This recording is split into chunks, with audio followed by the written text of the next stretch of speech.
Taurus, Taurus rising. Welcome to your monthly forecast for May 2023. I just gotta say that you will be impacted by May the most. Like, there's so much going on when it comes to your life. So if you're a sun, moon, rising, if you have planets in Taurus, like, you're going through it. Now, before I get started, I want to say make sure you subscribe if you're new here and tap on the notification bell so you don't miss out when I post brand new episodes. And this is a general reading, so for private personal readings, check out my website, rayofquants.com. So let's get started. First of all, Sun in Taurus, Taurus season, so happy birthday to all the Taurians. May this year bring you all that your heart desires, and may it bring you expansion and growth, and may you be a magnet to what your heart wants, because Taurus, it rolls over the heart as well. And can I say, Taurus is one of my favorite signs. I just gotta say that. Taurus is one of my favorite signs. Like, my friends always have strong Taurus energy, and I love Taurians. Just want to say that, okay?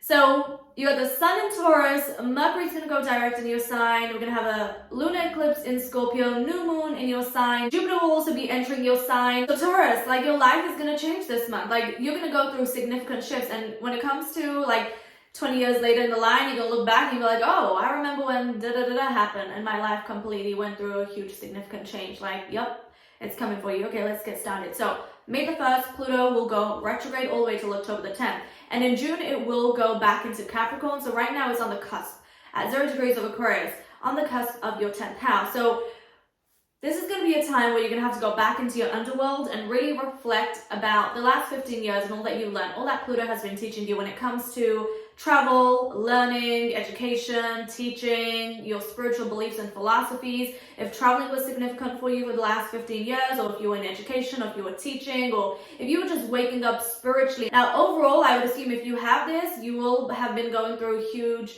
shifts when it comes to your spiritual beliefs and philosophies, and you may have been going through a huge spiritual awakening when it comes to the past 15 years, depending on, your own chart. But your mind may have gone through a complete shift, like your spirituality, and now it's time to review again and make sure you've integrated all that before you can truly move forward. On May the 5th, we have a lunar eclipse in Scorpio, your opposite sign, falling in your 7th house of relationships, marriage, one-to-one partnerships at 14 degrees of Scorpio.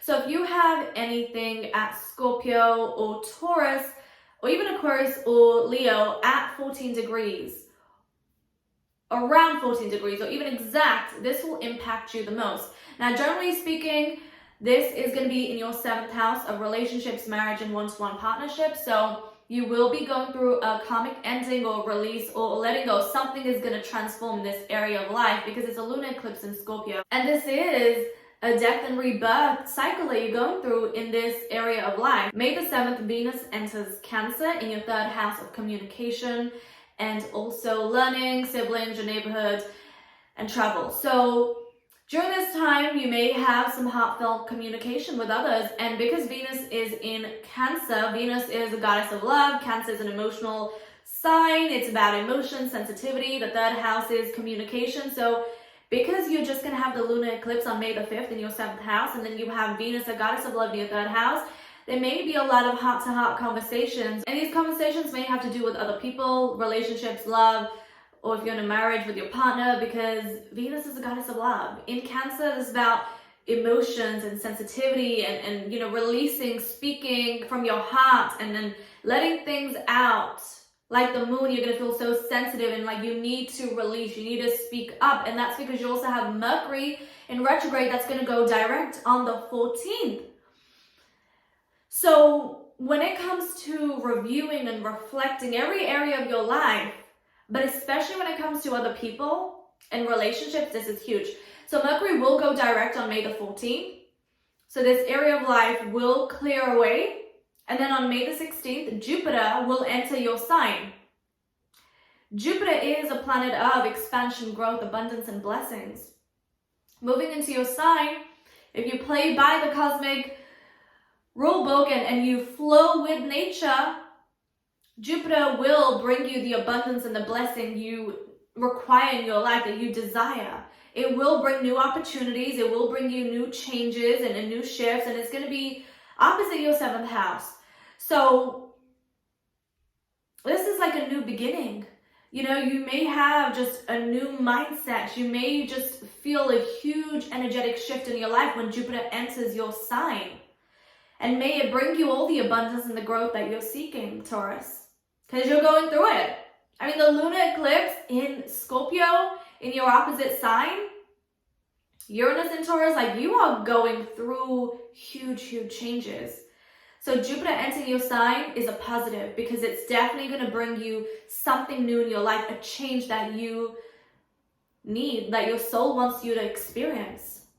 On May the 19th, we've got a new moon in Taurus at 28 degrees. So from the lunar eclipse that happens on May the 5th, that's an ending. And then on May the 19th, this marks a new beginning. So if you have Taurus, Scorpio, Aquarius, or even Leo at 28 degrees, it will impact you the most. You'll be going through huge changes, especially if you have anything at 28 degrees of Taurus. Like this is a new opportunity, a new beginning, a new direction in your life that the universe is going to bring to you. May 20th, Mars moves into Leo, into your 4th house of home and family. So you may feel very fiery and passionate when it comes to your home. There may be a lot of energy around this area of life. You may even want to move or you want to redecorate. Home is going to take a lot of your energy and attention, and there's going to be a lot of stamina around home, family as well. On May the 21st, the sun enters Gemini in your 2nd house, so this will shed light in your area of life that rules over finances, income, self-worth, and value. So this area of life is going to be very emphasized for the next 30 days as well. So Taurus, I mean, you are going through huge, huge changes in your life. I mean, lunar eclipse in Scorpio, Uranus in Taurus, Jupiter moving into your sign, Mercury's going to go direct, new moon in Taurus at 28 degrees, like huge, huge changes. So take care, stay blessed. And if you want to learn more about your chart, what's going on with you, you can check out my website for private readings, rarecourse.com, and I'll see you next month. Lots of love.